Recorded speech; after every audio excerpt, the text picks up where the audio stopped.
مدینہ عظمتوں کا سفینہ زندگی کا قرینہ روح مکہ مدینہ آدمی کو بناتا ہے یہ انسان.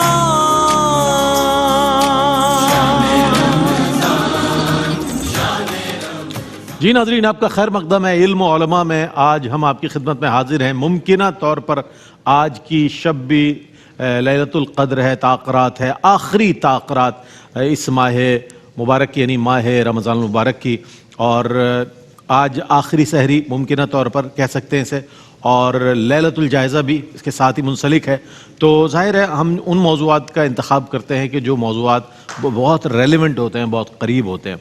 تو ویسے لیلۃ الجائزہ جو ہے وہ ایک ایسی رات ہے کہ یہ اصطلاح جو ہے علماء حضرات کی اصطلاح ہے، لیکن ہم اس کو آج چاند رات کہتے ہیں بنیادی طور پر، کہ چاند رات میں کیا مصروفیات ہوتی ہیں، اس رات کے کیا فضیلت ہے، اس رات کی، اس رات کے کیا اعمال و افعال ہونے چاہیے، اس رات میں ہمیں کس طریقے کی اسٹریٹجی بنانی چاہیے کہ اس رات کو گزاریں. یعنی کہ بازاروں میں بہت رش ہوتا ہے، ہوٹلز بالکل آباد ہوتے ہیں، کوئی ایسی جگہ نہیں ہوتی جہاں آپ کو پارکنگ مل جائے، لیکن اس رات میں جو کچھ آپ پا سکتے ہیں لیلۃ الجائزہ ہے چونکہ، تو اس کے لیے کیا کوششیں کرنی ہے آپ کو. جو پورا مہینہ محنت کر لی، پورا ماہ روزہ رکھ لیے، تو بس یہ جو ایک رات ہے اس کی جو فضیلت ہے انشاءاللہ حاصل ہوں گی آپ کو، اس کی برکات، اس پر آج انشاءاللہ بات ہوگی. علامہ مفتی محمد اکمل مدنی صاحب، یہ بلا مبالغہ کہنے والی بات ہے کہ قبلہ الحمدللہ ARY QTV کے ساتھ Day 1 کے ساتھ منسلک ہیں، Day 1 سے، اور سحری ٹائم میں بطور خاص پوری دنیا میں جو رہنے والے ناظرین ہیں انہیں انتظار رہتا ہے کہ کب ماہ رمضان آئے گا، کب رحمت سحر کا موقع آئے گا، اور کب ہم مفتی صاحب کو سنیں گے بنفس نفیس. تو یہ ایک ایسا موقع ہوتا ہے الحمدللہ، اور پورا ماہ ماشاءاللہ آپ کی استقامت کو بھی ہم تحسین ہی کلمات کہہ سکتے ہیں اس کے حوالے سے بھی، کہ دروس بھی جاری ہے، تفسیر بھی بیان فرما رہے ہیں، ہر چیز کرتے ہوئے اتنا وقت عنایت فرما رہے ہیں. قبلہ تشریف فرمائے. السلام علیکم ورحمۃ اللہ وبرکاتہ. وعلیکم السلام ورحمۃ اللہ. اور آپ کے ساتھ علامہ مفتی سید زیغم علی شاہ صاحب گردیزی ہیں، جو ماشاءاللہ افتاء کی بھی ذمہ داریاں اپنی پوری کر رہے ہیں، اور ہمارے اس رحمت سحر کو بھی بہت اچھا آپ نے وقت عنایت فرمایا، اس کے لیے بھی میں بہت دل سے شکر گزار ہوں. تشریف فرمائے. السلام علیکم ورحمۃ اللہ وبرکاتہ. آپ کے ساتھ معروف اسکالر ڈاکٹر عاطف اسلم راؤ صاحب ہیں. آپ نے بھی جب آپ کی خدمت میں کہا گیا تو آپ نے وقت عنایت فرمایا، تشریف لائے، اور آج بھی تشریف فرمائے. السلام علیکم ورحمۃ اللہ وبرکاتہ. وعلیکم السلام ورحمۃ اللہ. اور ہمارے یہ 3 شناخواں ماشاءاللہ دانیال شیخ اور علی شبیر سید حسان اللہ حسینی رحمانی تشریف فرما ہے. تینوں کا خیر مقدم ہے. السلام علیکم ورحمۃ اللہ وبرکاتہ. ان نوجوانوں کے لیے بھی بڑی دعائیں ہیں کہ یہ ثقلین رشید بھی ان کے ساتھ تھے، تصدق رسول بھی ان کے ساتھ تھے، علی حیدر چوہان ان کے ساتھ تھے، کافی شناخواں. ظاہر ہے اب اگر دیگر شہروں سے آئے ہوئے مہمان ہیں تو انہیں اپنے شہر کی طرف بھی جانا ہے اور عید کی خوشیاں بھی منانی ہیں. تو بہرحال اللہ تعالیٰ سب کو جزائے خیر عطا فرمائے. ہم بڑھتے ہیں اپنے آج کے موضوع کی جانب، جس کا جو ہے چاند رات. اس حوالے سے بات کریں گے. چاند رات جسے لیلۃ الجائزہ کہا جاتا ہے، حضرت اس رات کی کچھ فضیلت اگر آپ ارشاد فرما دیں تو پھر ہم آگے بڑھتے ہیں. اعوذ باللہ من الشیطان الرجیم. بسم اللہ الرحمن الرحیم. اولاً تو لیلۃ الجائزہ کا مطلب ہوتا ہے، لیلہ رات کو کہتے ہیں، اور جائزہ انعام کو کہا جاتا ہے. تو لیلۃ الجائزہ یعنی انعام کی رات. آپ نے ایک لفظ استعمال کیا اصطلاح علماء میں. یہ اصطلاح علماء میں نہ کہا جائے بلکہ یوں کہا جائے کہ حدیث میں شعب الایمان میں نبی کریم صلی اللہ علیہ وسلم کی ایک طویل حدیث ہے، اس میں آپ نے اس رات کو لیلۃ الجائزہ قرار دیا. اور ابن ماجہ کی روایت ہے، حضرت امامہ رضی اللہ تعالیٰ عنہ اس کے راوی ہیں، وہ کہتے ہیں کہ نبی کریم صلی اللہ علیہ وسلم نے ارشاد فرمایا کہ من قام فی لیلتی العیدین محتسبا للہ تعالی لم تمت قلوبہ یوم تموت القلوب. کہ جس نے دونوں عیدوں کی رات میں قیام کیا، یعنی عید الفطر، عید الاضحیٰ، اس کی بھی یہ فضیلت اس میں شامل ہے. جس نے ان 2 راتوں میں، عید کی 2 راتوں میں قیام کیا، لیکن کس طرح اللہ تبارک و تعالیٰ کے لیے اپنا احتساب کرتے ہوئے، تو اس کا دل نہیں مرے گا اس دن جس دن دل مر جائیں گے. تو اس کا مطلب یہ ہے کہ دل مر جانے کا مطلب جب قیامت کا روز ہوگا تو خوف کی وجہ سے دل بیٹھ جائیں گے، گویا کہ وہ موت کا شکار ہو جائیں گے. یا کفار کے قلوب ہیں کہ وہ اس قدر مایوس ہو جائیں گے اللہ کے وعدوں کو پورا ہوتا دیکھ کر کہ ان کو اب اپنی نجات کی امید کوئی نظر نہیں آئے گی، تو گویا کہ ان کے دل مر جائیں گے. تو نبی کریم صلی اللہ علیہ وسلم گویا کہ فرما رہے ہیں کہ جس قیامت کے دن مجرمین اور جتنے بھی اور ایسے لوگ جو اللہ کی گرفت کا شکار ہوں گے، ان کے قلوب تباہ ہو جائیں گے، اس میں بھی اللہ تبارک و تعالیٰ اس کے قلب کو زندہ رکھے گا. کیا بات. اور قلب کو زندہ رکھنے کا مطلب یہ ہے کہ اس پہ وہ نہ بیجا خوف طاری ہوگا، نہ وہ ڈپریسڈ ہوگا. اللہ تعالیٰ اپنے انعامات اس پر ظاہر فرمائے گا. جیسے اکابرین نے فرمایا، یہ جو آیت ہے کہ الا ان اولیاء اللہ لا خوف علیہم ولا هم یحزنون، کہ خبردار بے شک اللہ تعالیٰ کے دوستوں کو نہ کچھ خوف ہے نہ وہ غمگین ہوں گے. تو بعض نے تو اس کو مقید ہی آخرت کے ساتھ کر لیا کہ وہ اللہ کے دوست آخرت میں نہ ان کو خوف ہوگا نہ وہ غمگین ہوں گے. تو اگر اس حدیث کو اور آیت کو ملایا جائے تو اس کا مطلب ہے کہ اللہ تبارک و تعالیٰ بروز قیامت اس رات کی قدر کرنے والوں کی وہ قدر فرمائے گا کہ نہ ان کو خوف ہوگا اور نہ وہ غمگین ہوں گے. اور یہ ضمناً بس میں بات عرض کر دیتا ہوں کہ علماء نے فرمایا کہ اللہ کے نیک بندوں کے قریب رہیں، کیونکہ جب میدان محشر میں اللہ تعالیٰ انہیں غم اور ہر قسم کی فکر اور صدمے سے محفوظ رکھے گا تو اس کی رحمت سے بعید ہے کہ جو ان سے محبت رکھتے ہیں، جو ان کے قریب ہیں، اللہ تعالیٰ انہیں غم میں مبتلا کر دے تو ان کے صدقے اللہ تعالیٰ ان کو بھی نجات دے دے گا. اللہ. اور اس حدیث پر اس کا مطلب یہ ہوا اس رات بھی ہمیں قدر کرنی چاہیے، لیکن جیسے آپ نے فرمایا کہ اس کی قدر زمزمہ پہ اور طارق روڈ پہ ہو رہی ہوتی ہے، اور بعض تو ویسے گھوم رہے پھر رہے ہوتے ہیں، اور بعض خریداری کے لیے تو یہ رات اکثر ضائع کر دی جاتی ہے. عید متوقع عید کی خوشیاں ہم پر اتنی غالب ہو جاتی ہیں کہ ہم اللہ تبارک و تعالیٰ کی اطاعت کو بھول جاتے ہیں. اور یہ ایک سیکھنے والی چیز ہے کہ پورے رمضان یہ درس دیا جاتا رہتا ہے کہ بھئی آپ اس میں محنت کریں لعلکم تتقون، تاکہ تقوی حاصل ہو جائے. لیکن یہ آخری رات آتے ہی سارے کہتے ہیں کہ بھئی یہ تقوی رئیس صاحب کو ہی مبارک ہو، ہم تو چلتے ہیں بازار کی طرف، پھر دیکھ لیں گے اگلے سال موقع ملے گا تو رمضان میں کر لیں گے. تو یہ ایسا نہیں کرنا چاہیے. اس رات میں کچھ نہ کچھ تو عبادت انسان کر لے، ٹھیک ہے نا، تاکہ یہ رات بھی ضائع نہ جائے. اور اس میں آخری ایک جہت سے میں کلام کرنا چاہوں گا کہ اس کو حدیث کو بعض نے موضوع قرار دیا ہے اور بعض نے ضعیف قرار دیا ہے. موضوع کا مطلب جھوٹی حدیث، ضعیف جھوٹی کو نہیں کہتے بلکہ اس حدیث کے جو راوی ہوتے ہیں یعنی بیان کرنے والے، ان میں تھوڑی سی کمی ہوتی ہے. کسی میں تقوی کی کمی، کسی میں حافظے کی کمی ہوتی ہے، کسی کا استاد سے اتصال اتنا مضبوط نہیں ہوتا، مشکوک ہوتا ہے، تو اس حدیث کو ضعیف کہہ دیا جاتا ہے، لیکن وہ جھوٹی نہیں ہوتی. اور جب اس قسم کا معاملہ آئے کہ موضوع اور ضعیف میں اضطراب پیدا ہو جائے، تذبذب ہو، تو پھر یہ دیکھا جاتا ہے کہ امت نے اس حدیث کو قبول کیا کہ نہیں کیا. امت کا مطلب ہمارے اکابرین. تو اس حدیث کو اکابرین نے قبول کر کے اس رات کی فضیلت میں ذکر کیا ہے، تو اس سے حدیث تقویت پا گئی ہے. اور باب فضائل کے اندر ضعیف حدیث معتبر ہوتی ہے. یہ مشکل جملہ ہے لیکن اس کا مطلب کیا ہے کہ جن بزرگوں نے حدیث کی کیٹیگریز بنائی ہیں کہ یہ صحیح ہے، پھر صحیح لذاتی، صحیح لغیری، حسن لذاتی، حسن لغیری، یہ غریب، یہ حسن، اور اسی طریقے سے یہ موضوع، یہ ضعیف، جن بزرگوں کی ان باتوں کو ہم قبول کر رہے ہیں وہ یہ کہتے ہیں کہ ضعیف حدیث فضائل کے باب میں معتبر ہوتی ہے، ان اس کا اعتبار کیا جاتا ہے، اس سے فضیلت اخذ کی جا سکتی ہے. لہذا بعض اوقات ایسا ہوتا ہے آج کل لوگ ہیرو بننے کے چکر میں یہ محسوس کرتا ہوں کہ وہ حدیثیں جن پر اکابرین سالہ سال سے عامل ہیں ان کو بیان کر رہے ہیں، امت عمل کر رہی ہے. کہتے ہیں یہ حدیث تو کہیں ثابت ہی نہیں ہے، جھوٹ ہے، سری جھوٹ ہے. کہاں سے جھوٹ ہے؟ کتابوں کے اندر موجود ہے. اکابرین کا قبول کرنا یہ بہت بڑی دلیل ہوتی ہے. ہمارے فقہ کے اندر ایک لفظ بولا جاتا ہے علیہ عمل الامہ. اگر کسی قول کے ساتھ یہ لکھ دینا اکابرین کہ اس پر امت کا عمل ہے، وہ قوی ترین چیز ہوتی ہے. قوی ترین یعنی مفتہ بھی وہ ہوتا ہے جس کے ساتھ یہ ہو، کیونکہ نبی کریم نے فرمایا کہ لا تجتمع امتی علی الضلالہ، میری امت کبھی گمراہی پر مجتمع نہیں ہوگی. اور نبی کریم صلی اللہ علیہ وسلم نے ارشاد فرمایا کہ وما رأى المؤمنون حسنا فهو عند اللہ حسن.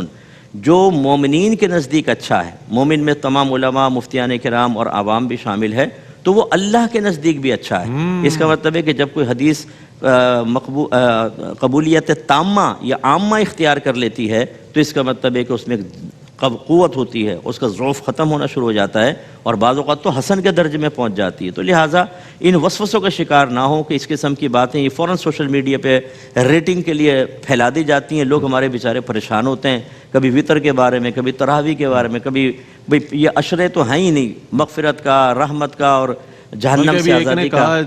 بڑے سو کالڈ کوئی اسپیکر ہیں کہ جناب رمضان کا تو کوئی وجود ہی نہیں تھا حضور کے زمانے میں، اس طرح کی بھی کوئی بتائیے مریخ سے آئے، رمضان کو ہی رد کر دیا. یہ ایلین تو نہیں تھے، ذرا غور سے دیکھتے آپ.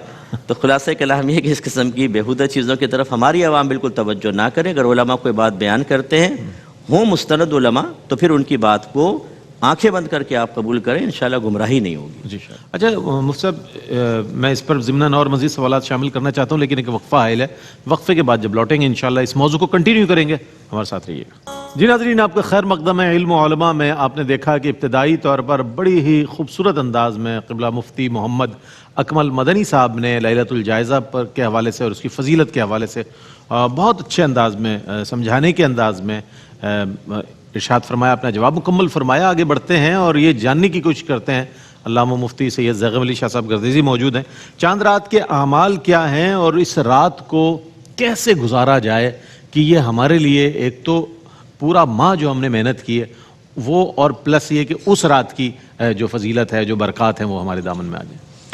بسم اللہ الرحمن الرحیم، اللہم صلی علی محمد وعلی آل محمد وبارک وسلم۔ شکریہ رئیس بھائی۔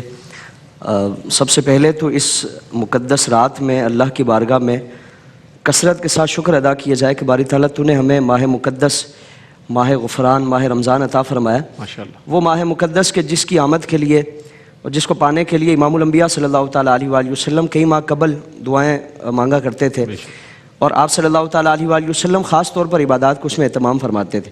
تو اللہ تعالیٰ نے اس ماہ مقدس کے شب و روز ہمیں عطا فرمائے ہیں، اس پر اللہ رب العالمین کا شکر ادا کیا جائے کہ باری تعالیٰ تو نے ایسا موقع عطا فرمایا، ایسا مہینہ عطا فرمایا کہ اگر چھوٹے سے چھوٹا عمل بھی کیا جائے تو اپنی رحمت کے شایان شان وہ اس کا اجر عطا فرماتا ہے۔ تو کثرت کے ساتھ اس مقدس رات میں اللہ رب العالمین کی بارگاہ میں سجدہ شکر ادا کیا جائے اور اس انعام پر اللہ رب العالمین کا شکر ادا کیا جائے۔ پھر اسی کے ساتھ ساتھ ہم دیکھیں نا، رمضان کی جتنی فضیلتیں حضور نے بیان فرمائی، کئی فرمایا من قام رمضان ایمانا و احتسابا، اور دوسرے میں فرمایا من صام رمضان ایمانا و احتسابا۔ لیلۃ القدر میں بھی احتساب کو بیان فرمایا کہ جس نے رمضان میں قیام وہ ایمان اور احتساب کی حالت میں کیا۔ تو اس مقدس رات میں خود احتسابی کا عمل بیدار کیا جائے، پورے مہینے کا جائزہ لیا جائے کہ اس ماہ مقدس کو ہم نے گزارا کیسے، اس کے تقاضے پورے کیے یا نہیں کیے، اس میں جو رب نے چاہا ہم نے اس کو پورا کیا یا نہیں کیا، روزوں میں کچھ کمی کوتاہی رہ گئی ہے، اور ہماری طرف سے عبادات میں، اس کی ادائیگی میں، اس ماہ مقدس کے احترام میں اگر کچھ اس میں کمی کوتاہی رہ گئی ہے تو اللہ کی بارگاہ میں ہم اپنے اس عمل پر نادم ہو کر توبہ کریں، معافی مانگیں۔ یہ تو عطاؤں کی رات ہے، یہ بخشش کی رات ہے، عنایات کی رات ہے۔ اللہ کی بارگاہ میں اگر اپنی عاجزی کا اظہار کرتے ہوئے، اپنی کوتاہیوں کا اعتراف کرتے ہوئے اگر معافی مانگیں گے تو یقیناً اللہ رب العالمین کرم فرمائے گا۔ تو دوسری سب سے جو اہم چیز ہے کہ اس میں خود احتسابی کا عالم ہو، اور پھر اسی کے ساتھ ساتھ یہ تو گزشتہ کے ماہ مقدس سے متعلق احتساب ہونا چاہیے، اور اگر اس ماہ مقدس کو ہم نے عبادات کی ادائیگی میں اور نیک اعمال کے ساتھ وابستگی میں ہم نے گزارا ہے تو پھر اس رات میں ایک تہیہ یہ بھی کریں کہ جس طرح یہ ماہ مقدس ہم نے گزارا، سورج نکلنے کے بعد ہمارا وہ روٹین پہلے والی نہیں ہو جائے گی کہ چاند رات بھی ختم ہو گئی، چلو اس میں بھی جیسے تیسے کر کے عبادت کر لی ہے، اب عید کے بعد سے وہ اعمال ہمارے دوبارہ سے شروع ہو جائیں۔ تو جس طرح اس ماہ مقدس کو گزارا ہے، اگلے 11 سال بھی اسی انداز میں گزارنے کی ہم کوشش کریں گے، تہیہ کریں گے تو اللہ رب العالمین ضرور کرم فرمائے گا۔ تو تیسری چیز کہ استقامت کے لیے عزم کیا جائے اور ان اعمال پر دوام اور ہمیشگی کے لیے ایک کوشش کی جائے کہ اللہ رب العالمین نے اگر یہ ماحول عطا فرمایا تھا اور اللہ کی بارگاہ میں طلب کریں گے، تڑپ رکھیں گے تو اللہ تعالیٰ پھر ماحول بھی ویسا بنا دے گا۔ یعنی ہماری خود ہی چاہت نہیں ہوتی کہ ہم یہ اعمال کریں۔ رمضان میں تو دیکھا دیکھی اور ایک رسمی کارروائی ہو رہی ہے، سارے مساجد کی طرف جا رہے ہیں، سارے روزہ رکھ رہے ہیں تو ہم بھی رکھ لیتے ہیں۔ اصل تو امتحان یہ ہے نا کہ وہ رمضان جیسے گزر جائے تو اب اس کا اثر ہم پر ظاہر ہوگا کہ ہم نے دل سے وہ کیا تھا یا ایک فارمیلٹی ہم نے پوری کی تھی کہ جو معاشرے میں یہ ہو رہا ہے تو ہم یہ بھی کر لیں۔ تو اس لیے اب ہمارا امتحان ہے کہ رمضان کے بعد جو اس کا مقصد بیان فرمایا گیا تھا نا کہ کتب علیکم الصیام کما کتب علی الذین من قبلکم لعلکم تتقون، کہ تاکہ تم اس روزے کی وجہ سے، اس ماہ مقدس کی وجہ سے تقوی اختیار کرو۔ تو اب وہ اس کی جھلک ہمارے اندر اگر آتی ہے تو ہم نے رمضان کا فائدہ حاصل کر لیا کہ رمضان کے بعد بھی اس کی برکات ہیں، اس کے ثمرات ہیں، تو یقیناً اللہ رب العالمین نے اس کے ہمیں ثمرات عطا فرمائے ہیں، ہم نے کوشش کی ہے۔ تو استقامت کے لیے عزم کیا جائے اور ان نیکیوں پر دوام اور ہمیشگی کے لیے کوشش کی جائے تو اللہ رب العالمین یقیناً ہمارے لیے ماحول سازگار فرما دے گا۔ اور پھر اسی کے ساتھ ساتھ حضور سید عالم صلی اللہ تعالیٰ علیہ وآلہ وسلم نے اس کی جو فضیلت بیان فرمائی نا، مثال بیان فرمائی کہ اس مزدور سے متعلق تمہارا کیا خیال ہے کہ جس نے دیانتداری کے ساتھ اپنا کام کر لیا۔ تو اب ہم اپنے آپ کو اس مزدور کی جگہ رکھ کر سوچیں نا کہ اگر کوئی مزدور اپنی مزدوری میں کبھی کوتاہی کر لیتا ہے اور مالک اس کا بڑا کریم ہے، مالک اس کا بڑا رحیم ہے، اپنی کوتاہی کا اعتراف کرتے ہوئے اور اس سے معافی مانگتا ہے تو یقیناً اس کو معاف کر دے گا. تو اللہ کی بارگاہ میں اگر اپنی کوتاہیوں کا اعتراف کریں گے, اپنی خامیوں کا اعتراف کریں گے کہ باری تعالیٰ ہم نے یہ کوتاہی ہم سے سرزد ہوئی ہیں, ہم اس کے شائن شان طور پر اہتمام نہیں کر سکے, اللہ رب العالمین یقیناً معاف فرمانے والا ہے. اور یہ پھر عیدی کی رات ہے, یعنی اگلا دن عید کا ہے. رمضان میں ہم نے جو محنتیں کی ہیں اس کا ثمرہ اللہ رب العالمین عطا فرمانے والا ہے. تو رمضان کی ایک ایک رات یا ایک ایک دن میں ہم نے جو اعمال کر کے نیکیاں اور فضائل کمائے ہیں, حضور سید عالم صلی اللہ تعالیٰ علیہ وآلہ وسلم نے فرمایا کہ پورے مہینے کی مجموعی تعداد کے برابر اس رات میں بخشا جاتا ہے. تو جس رات میں اتنا بخشا جانا ہے, ہمارا عمل کیسا ہونا چاہیے, ہماری کوشش کیسی ہونی چاہیے کہ وہ رب کی رحمتوں کو ہم اپنی طرف متوجہ کریں. تو کوشش کریں کہ جس طور پر بھی ہم کسی بھی نیک عمل کا اہتمام کر سکتے ہیں اس پوری رات کو گزاریں. حضور پوری رات ماہ مقدس ختم ہونے پر مسجد میں گزارتے تھے.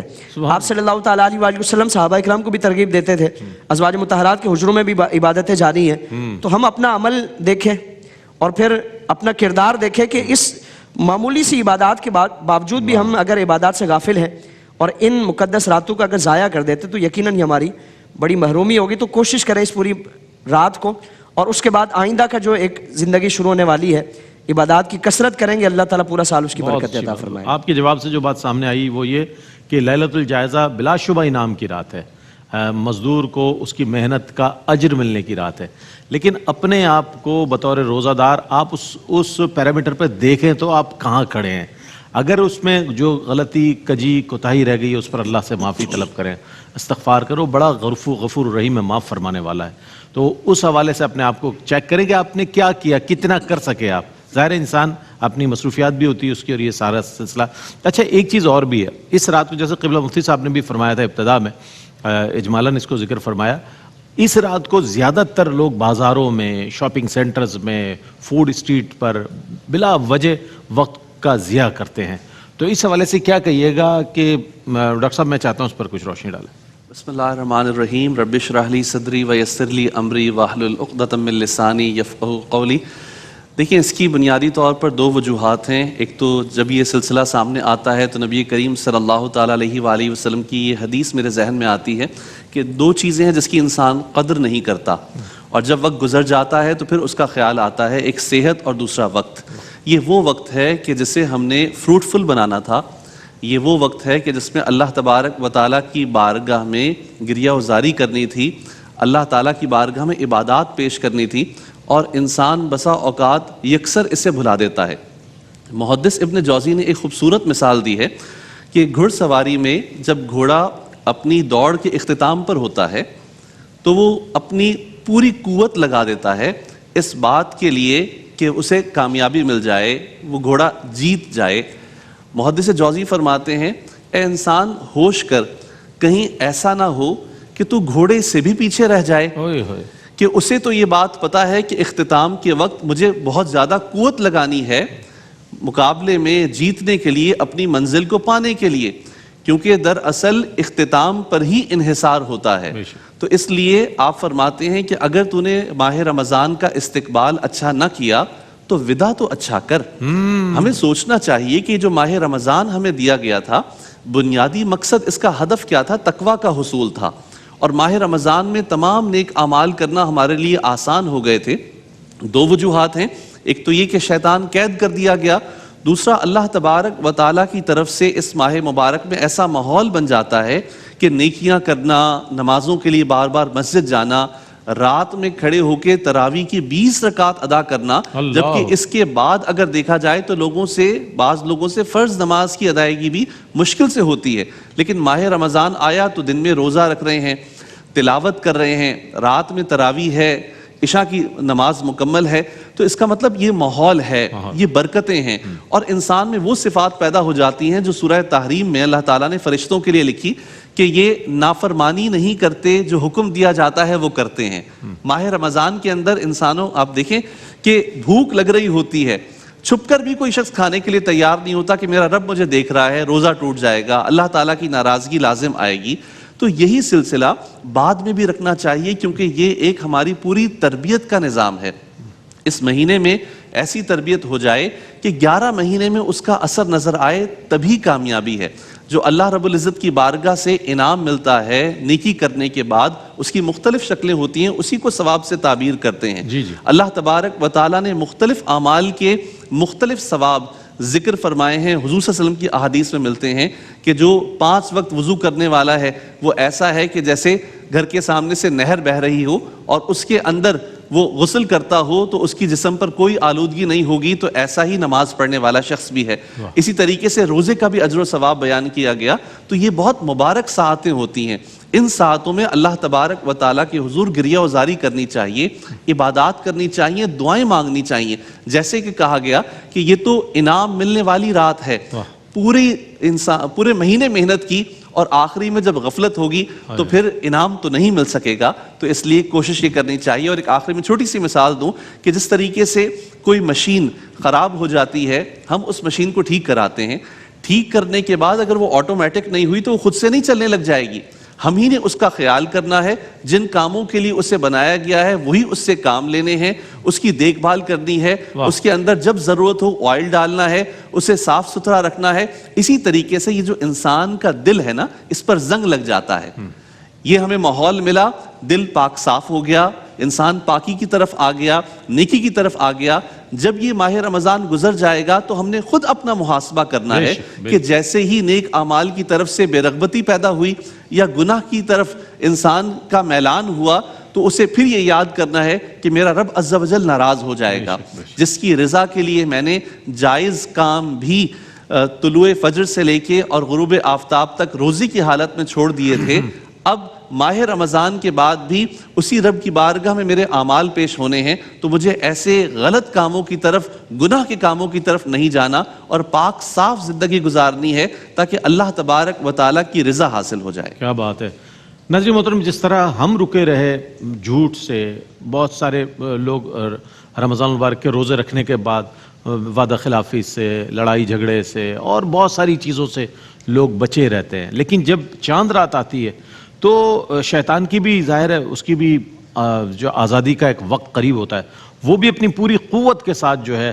وہ اہل ایمان کی طرف دوڑتا ہے۔ تو ظاہر ہے اس وقت بڑا اہم مرحلہ ہوتا ہے کہ جب انسان لیلۃ الجائزہ میں اللہ کو یاد کرے، اور جیسے مفتی صاحب نے فرمایا کہ حضور علیہ السلام قیام فرمایا کرتے تھے اس رات کو، اور تاکہ جو اس رات کی برکات حاصل کی جا سکے۔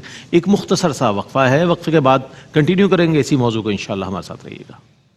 جی ناظرین، آپ کا خیر مقدم ہے۔ آج علم و علماء میں چاند رات ہمارا موضوع ہے، اور ظاہر ہے چاند رات کی جو مصروفیات ہیں، جو معمولات ہیں ہمارے، اس کے حوالے سے بھی اصلاح بہت ضروری ہے۔ اسی اعتبار سے ہم نے آج یہ موضوع رکھا ہے، اور اس پر میں قبلہ مفتی محمد اکمل مدنی صاحب سے یہ جاننا چاہوں گا کہ مفتی صاحب کیا فرماتے ہیں کہ اس چاند رات ہی کو صدقہ فطر ادا کر دیا جائے؟ ایک تو یہ بات، اور دوسری بات کہ چاند رات کی مبارکبادیں دینا، اس کے حوالے سے بھی کچھ ارشاد فرمائیے گا۔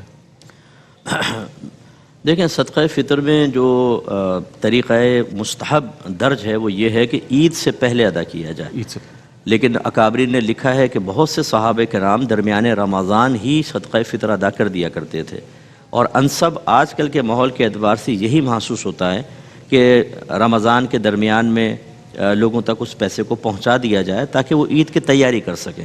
عین عید کی نماز سے پہلے اگر آپ دیں گے تو اس کو اتنا کوئی بڑا فائدہ تو ہوگا نہیں، چلو پھر آئندہ استعمال کرے گا، لیکن عید کی تیاری کر لے یہ زیادہ بیسٹ ہے، تو اس لیے اس ٹائم ادا کرنا چاہیے۔ باقی رہی مبارکباد، تو اس پر تھوڑا سا میں کلام کرنا چاہتا ہوں۔ جی ضرور فرمائیے۔ کہ یہ اصل میں مبارکباد دینا تو بالکل جائز ہے، ٹھیک ہے، اس میں کوئی کلام نہیں ہے۔ مسئلہ یہ پیدا ہوتا ہے کہ جب یہ کہا جائے کہ مبارکباد دینا بدعت ہے، پریشانی تب پیدا ہوتی ہے۔ تو صرف ایک معلومات کے لیے میں عرض کر دیتا ہوں کہ بدعت کی تعریف میں ویسے مختلف آراء ہیں، لیکن قوی ترین قول یہ ہے کہ زمانہ نبی صلی اللہ علیہ وسلم کے بعد دین یا دنیا میں جو بھی نیا کام پیدا ہوا جس کی نظیر و مثال پہلے نہیں تھی وہ بدعت کہلاتا ہے۔ ٹھیک ہے، اب اگر وہ قرآن و حدیث کے خلاف ہے تو اس کو کہتے ہیں بدعت سیئہ، یعنی بری بدعت۔ اگر قرآن و حدیث کو تقویت دینے والی ہے، دین کو تقویت دینے والی ہے، لوگوں کو دین کے قریب لانے والی ہے، شعائر اسلام کو قائم کرنے والی ہے، تو اس کو بدعت حسنہ کہہ دیا جاتا ہے، اچھی بدعت۔ اور اگر ان دونوں میں سے نہیں ہے، دنیاوی معاملات ہیں، تو اس کو بدعت مباحہ کہا جاتا ہے۔ یہ تین بڑی قسمیں، اور بھی ہیں دو بنائی، لیکن تین بڑی قسمیں۔ اب جیسے یہ بدعت حسنہ ہے، بعض لوگ کہتے ہیں کہ جی حسنہ کا کیا مطلب؟ نبی کریم نے فرمایا کل بدعت ضلالہ وکل ضلالۃ فی النار، ہر بدعت گمراہی ہے، ہر گمراہی جہنم میں لے جانے والی ہے۔ اور لفظ کل جو ہے وہ اپنے تمام افراد کو گھیرنے کے لیے آتا ہے، تمام افراد کے استغراق کے لیے آتا ہے۔ اس کا مطلب ہے جو بھی نیا کام ہوگا وہ گمراہی ہوگی اور جہنم میں لے جائے گا۔ لیکن ہم یہ کہتے ہیں کہ جب بدعت کی تعریف آپ پیش نظر رکھیں، اور اس پر دو دلیلیں میں عرض کر دیتا ہوں۔ جی فرمائیے۔ ہماری والدہ سیدہ عائشہ صدیقہ رضی اللہ تعالی عنہا نے ارشاد فرمایا کہ زمانے نبی کے بعد سب سے بڑی بدعت جو ظاہر ہوئی وہ یہ تھی کہ لوگ پیٹ بھر کے کھانا کھانے لگے، تو آپ نے دیکھا اس کو بدعت قرار دیا۔ اور حضرت عمر فاروق رضی اللہ تعالیٰ عنہ نے جب تراویح کی جماعت باقاعدہ قائم فرمائی تو آپ نے دیر سے آئے تھے، آ کر دیکھا امام کے پیچھے لوگ نماز پڑھ رہے ہیں، خوش ہوئے اور فرمایا کہ نعمت البدعۃ ہذہ، یہ کیا ہی اچھی بدعت ہے۔ بعض نے کہا کہ نہیں یہاں لغوی معنی مراد ہے، لیکن میرے آقا نعمت امام علیہ سنت نے اس کو بدعت شرعیہ یا اصطلاحیہ پر ہی محمول کیا ہے، گویا کہ آپ نے فرمایا کہ یہ دین میں ہم نے ایک اچھا کام جاری کیا ہے۔ اب بدعت بھی ہو اور اس کو حسنہ خود عمر فاروق رضی اللہ تعالیٰ عنہ قرار دے رہے ہوں تو اس کا مطلب ہے کہ پھر دو قسمیں بنانی پڑیں گی۔ ایک وہ قسم جو نبی کریم صلی اللہ علیہ وسلم کے اس فرمان کے تحت آئے کل بدعت ضلالہ، ایک وہ قسم جو عمر فاروق رضی اللہ تعالیٰ عنہ کے کلام کے تابع ہو کہ بدعت هذه نعمت البدعۃ هذه۔ اب صحابہ کرام کا دور دیکھیں تو صحابہ نے، اب بعض یہ بھی کہتے ہیں بتاؤ نبی کریم نے اس کا حکم دیا، جی سرکار نے کیا؟ جی اس کا جواب یہ ہے کہ یہ سب اچھی طرح میرے جو لوگ بہن بھائی دیکھ رہے ہیں اس بات کو پوائنٹ کو سمجھیے گا کہ یاد رکھیں کہ صحابہ کرام علیہم الرضوان بھی شرعی احکام کے ویسے ہی مکلف تھے جیسے آپ اور میں ہیں۔ واہ ہمارے لیے چوری حرام تو ان کے لیے بھی حرام تھی، زنا ہمارے لیے حرام تو ان کے لیے بھی حرام تھا، تو بدعت ہمارے لیے حرام تو ادھر بھی حرام ہونی چاہیے۔ لیکن ہم یہ دیکھتے ہیں کہ جب مسیلمہ کذاب سے مقابلہ کرتے ہوئے کئی حفاظ صحابہ شہید ہوئے اور حضرت عمر فاروق نے آ کے عرض کی صدیق اکبر رضی اللہ تعالی عنہ سے کہ حضور قرآن کو جمع کریں، اگر اس تیزی کے ساتھ حفاظ صحابہ شہید ہوئے تو قرآن کی حفاظت کا معاملہ خطرے میں پڑ جائے گا۔ تو آپ نے پہلے یہی جملہ فرمایا صدیق اکبر نے کہ جو کام اللہ کے نبی نے نہیں کیا میں کیسے کر سکتا ہوں۔ لیکن جب عمر فاروق اصرار کرتے رہے تو ان کے سینے میں بھی حق واضح ہو گیا اور آپ نے جمع قرآن کا حکم دیا۔ اس کا مطلب ہے کہ وہ بھی اس بات کو تسلیم کر گئے کہ جو کام نبی نے نہیں کیا یا حکم نہیں دیا لیکن دین کی تقویت والا ہو اس کو دین میں جاری کرنا شرعاً جائز ہے۔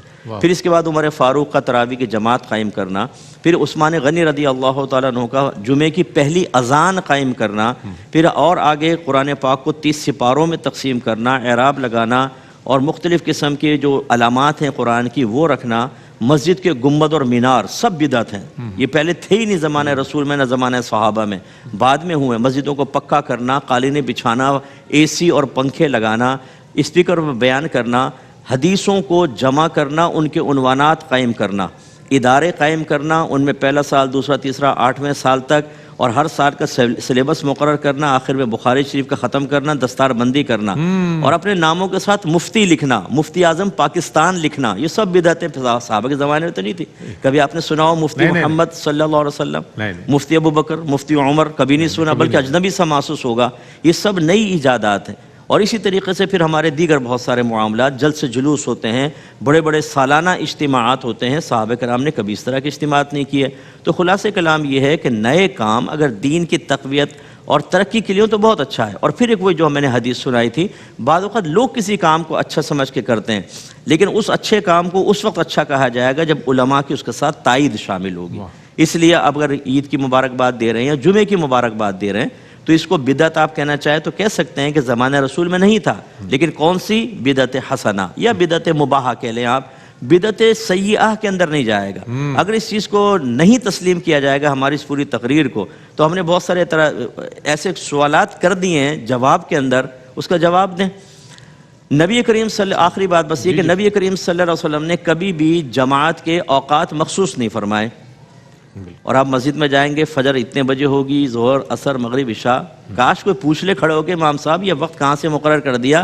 نہ نبی کریم نے حکم دیا، نہ سرکار نے کیا، نہ صحابہ کرام نے، پھر آپ کے لیے طیب اور حلال اور جائز کیسے ہو گیا؟ یہ اتنی بڑی بدعت جو جاری و ساری اس کا کیا حکم ہوگا؟ تو اس لیے مبارکباد دینا چاہیں دے لیں۔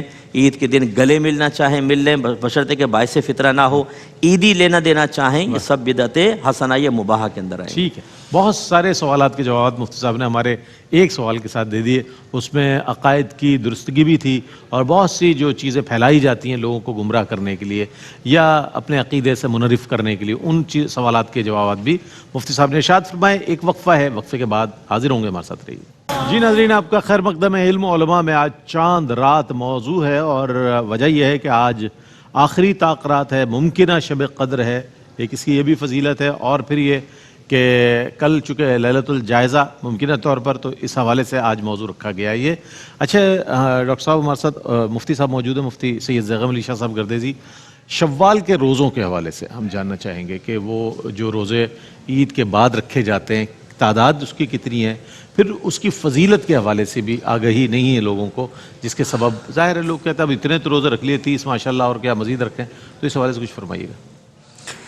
رئیس پہ رمضان میں جو عبادات کا ایک تسلسل رہا، تو اس کو برقرار رکھنے اور اس کی عادت قائم کرنے کے لیے رمضان کے بعد وہ 6 دن کے روزے مستحب رکھے گئے، اور اس کی فضیلت آپ صلی اللہ تعالیٰ علیہ وآلہ وسلم نے بے پناہ فضیلت اس کی بیان فرمائی۔ 2 حدیث مبارکہ ہمیں اس سے متعلق ملتی ہیں۔ آپ صلی اللہ تعالیٰ علیہ وآلہ وسلم کا ایک فرمان مبارک ہے، حضور نے فرمایا کہ جس نے ماہ رمضان کے پورے روزے رکھے اور اس کے بعد شوال کے 6 روزے رکھے تو گویا اس نے پورے سال کے روزے رکھے۔ اللہ۔ اور ایک حدیث میں تو فرمایا کہ جیسا کہ اس نے ہمیشہ کے روزے رکھے، یعنی وہ 6 روزے ملا کے اور رمضان کا پورا مہینہ، تو گویا کہ اس نے ہمیشہ کے روزے رکھے۔ اس کی اتنی فضیلت بیان فرمائی گئی۔ اس سے متعلق علماء نے ایک بڑا لطیف نقطہ بیان فرمایا نا، کہ جو حضور نے فرمایا کہ ماہ مقدس رمضان کے روزے اور 6 روزے وہ گویا پورے سال کے روزے ہیں، تو قرآن کریم میں ہر عمل کی فضیلت بیان فرمائی گئی کہ من جاء بالحسنۃ فلہ عشر امثالھا، کہ جو کوئی نیکی کا عمل کرے گا تو اللہ تعالیٰ اس کو 10 گنا بڑھ کر اس کا اجر عطا فرمائے گا۔ تو اب رمضان کے 30 روزے گویا یہ 10 مہینوں کے روزے ہو گئے، یعنی اگر سال پہ اس کو وہ تقسیم کیا جائے تو یہ 10 مہینے کے روزے ہو گئے، اور 6 اضافی روزے عطا فرمائے گئے کہ ان روزوں کو رکھ لو، اللہ رب العالمین پورے سال کے ملا کے تمہیں روزے کا ثواب اور اجر عطا فرمائے گا۔ یعنی ان 6 روزوں کا جو ثواب ہے تو وہ 2 مہینے کے روزے اضافی اس کا ثواب مل گیا، اور رمضان کے روزے وہ 10 مہینے کے روزے کا ثواب اللہ تعالیٰ اسے عطا فرمائے۔ تو بے شمار فضیلتیں آپ صلی اللہ تعالیٰ علیہ وآلہ وسلم نے اس کی بیان فرمائی۔ مستحب عمل ہے، اور اس میں یہ ضروری نہیں ہے کہ مستقل اس کو رکھے جائیں، لگاتار رکھے جائیں۔ عید الفطر کا پہلا دن چھوڑ کر، یہ ایام منہیہ میں سے ہے، اور سال کے یہ 5 ایام ہیں جن میں روزہ رکھنا منع ہے۔ عید الفطر کا 1 دن ہے، اور عید الاضحیٰ کے 3 دن، اور اس کے بعد چوتھا دن، تو یہ 5 ایام کے روزے نہیں رکھیں گے۔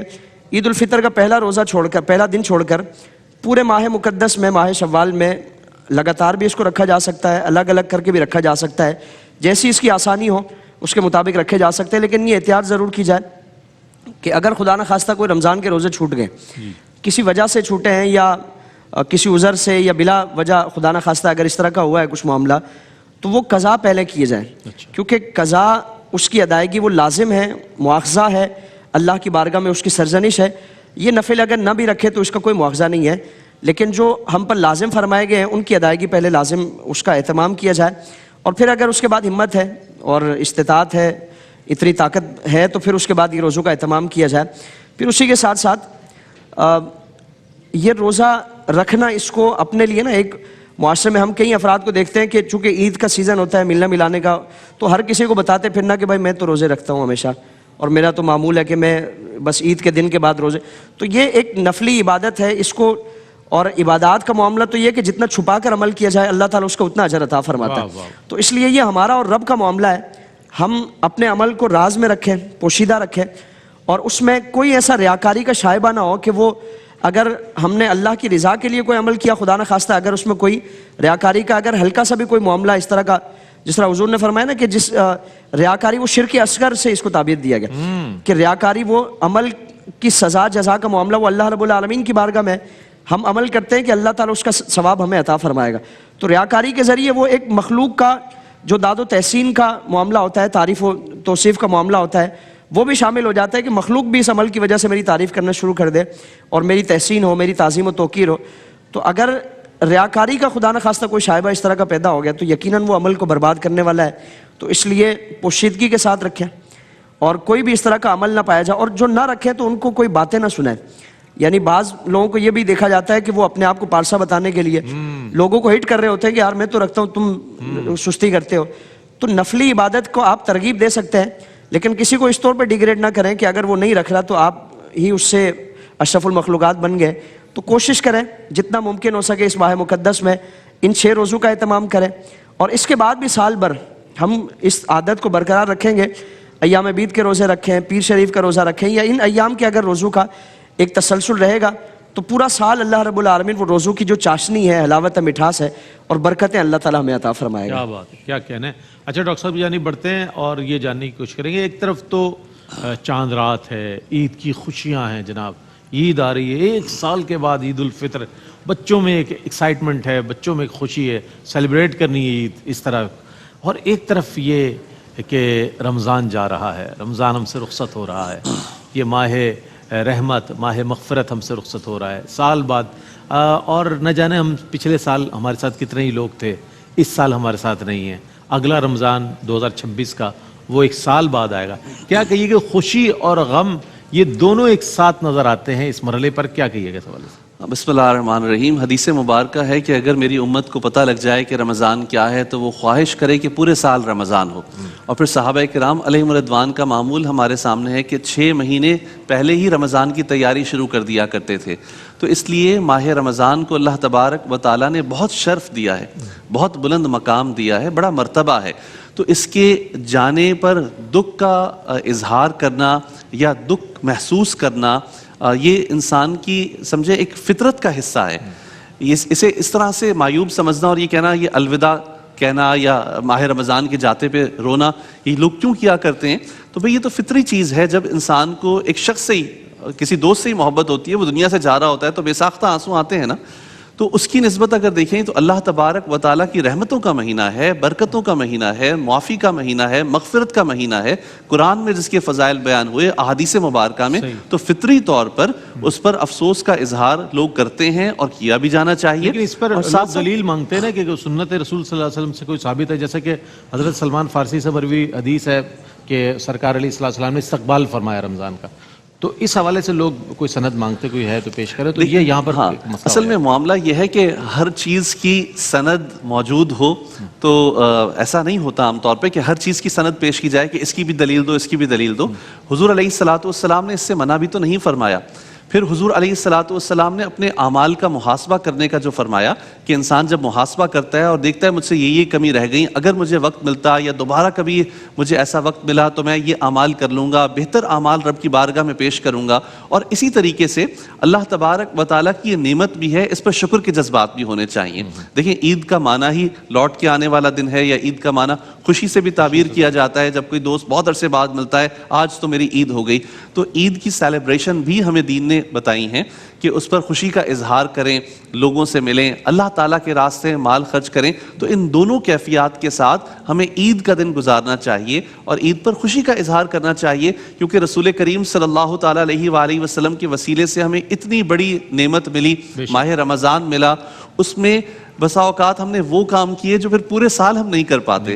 اگر کسی سے عام طور پہ کہا جائے 3 بجے سو کے اٹھ جاؤ اور پھر اچانک سے کھانا شروع کر دو, تو اس کے لیے یقیناً یہ مشکل ہوگا کہ یہ تو کھاتا ہی نہیں, عادی نہیں ہے, میرا معدہ تو ہضم ہی نہیں کرے گا. یہ تو آرام کا وقت ہے, یہ روٹین. ماہ رمضان میں سارے ہی ایسے کام ہمیں کرنے کے لیے کہا گیا اور الحمدللہ ہم کوشش کرتے ہیں کہ وہ سارے کام کریں. پورے دن بھوکا پیاسا رہنا, اسی طریقے سے جائز کاموں کو بھی چھوڑ دینا, ترک کر دینا, تو یہ پورے ماہ رمضان کے اندر یہ جو روٹین بنتی ہے, تو اس روٹین کا اثر اور اس روٹین پہ اللہ تبارک و تعالیٰ کی بارگاہ میں شکر ادا کرنا اور اس کے ساتھ ساتھ یہ خواہش کرنا کہ پورے سال رمضان رہتا, یہ برکتیں ملتی رہتی, یہ نعمتیں ملتی رہتی, حضور صلی اللہ علیہ وسلم کی حدیث سے پتہ چلتا ہے. تو اس طرح دونوں طرح کے جذبات فطری ہیں اور ان دونوں جذبات کو ہمیں قبول بھی کرنا چاہیے اور بیجا اعتراض سے بھی بچنا چاہیے. قبلہ مفتی صاحب, مفتی اکمل صاحب, میں چاہوں گا پیغام بھی دے دیجئے کنکلوژن آج کا, چونکہ موضوع شب برات ہے اور ممکنہ طور پر آج لیلۃ القدر ہے, کیا فرمائیے گا آخری؟ جی بالکل. دیکھیں یہ تو بار بار ہم نے باتیں کہیں کہ آگے کے اب فیوچر پلاننگ کرنی چاہیے. ہمارے بہت سارے بہن بھائی تو شاید اس وقت بازاروں میں ہو سکتا ہے اور بہت سے سن بھی رہے ہوں, تو یہ پیغام اپنے ذہن میں رکھنا چاہیے کہ یہ مقصود ہمارا جو ایک مومن ہوتا ہے نا, اس کے لیے ہر لمحہ آخرت کی تیاری کا لمحہ ہے. یہ تو ہمارے مذہب کا کرم ہے کہ اس نے ہمیں کچھ تفریحات کی بھی اجازت دی، خوشیاں منانے کی، اپنی پرسنل ایکٹیویٹیز کرنے کی بھی ہمیں بانڈ نہیں کر دیا. جی. لیکن ہمیں سوچنا چاہیے کہ اصل ہمارا دنیا میں آمد کا مقصد آخرت کی تیاری تھا، اور اس تیاری سے کبھی غافل نہیں ہونا چاہیے. جب ہم ڈیوٹی کے اپنے پلیس پر پہنچ جائیں تو وہاں ڈیوٹی ادا کرنی ہے. وہاں جا کر یہ کہنا کہ ڈیوٹی کو دل نہیں چاہ رہا، تو اس کا مطلب ہے کہ پھر جو یا تو آپ کو سیلری نہیں ملے گی یا ملے گی تو حرام کہلائے گی. تو اس لیے پوری زندگی اللہ تبارک و تعالیٰ کی اطاعت اور فرما برداری کے لیے دی گئی ہے. وما خلقت الجن والانس الا لیعبدون، میں نے جن اور انسانوں کو فقط اپنی عبادت کے لیے پیدا کیا. بس یہ پیغام ذہن میں رکھیں کہ رمضان اور اس کے علاوہ بھی اپنے آپ کو نفس شیطان کی اطاعت سے دور رکھتے ہوئے اللہ تعالیٰ اس کے رسول کی اطاعت میں مشغول رہیں. انشاءاللہ دنیا بھی بہتر ہوگی اور آخرت بھی بہتر بنے گی. بہت شکریہ ادا کروں گا مفتی صاحب. پورا مہینہ ماشاءاللہ علم و علماء میں آپ نے بہت خوبصورت کلام فرمایا اور مختلف متنوع موضوعات پر آپ نے کلام فرمایا، بڑا علمی اور بڑا شریعت کے عین مطابق. مفتی سید زاغم علی گردیزی شاہ صاحب، آپ کی تشریف آوری کا بہت شکریہ. ڈاکٹر صاحب آپ تشریف لاتے رہے ماشاءاللہ علم و علماء میں اور رونق لگتی رہی. ناظرین محترم، میں یہ عرض کرتا چلوں کہ اگلا جو سیگمنٹ ہے وہ ہے اظہار عقیدت کا، اور آج بھی ہم ایک شاعر کو خراج تحسین پیش کریں گے. حاضر ہوتے ہیں وقفے کے بعد ہمارے ساتھ رہیے گا. رحمتوں کا مہینہ، عظمتوں کا سفینہ، زندگی کا قرینہ، روح مکہ مدینہ.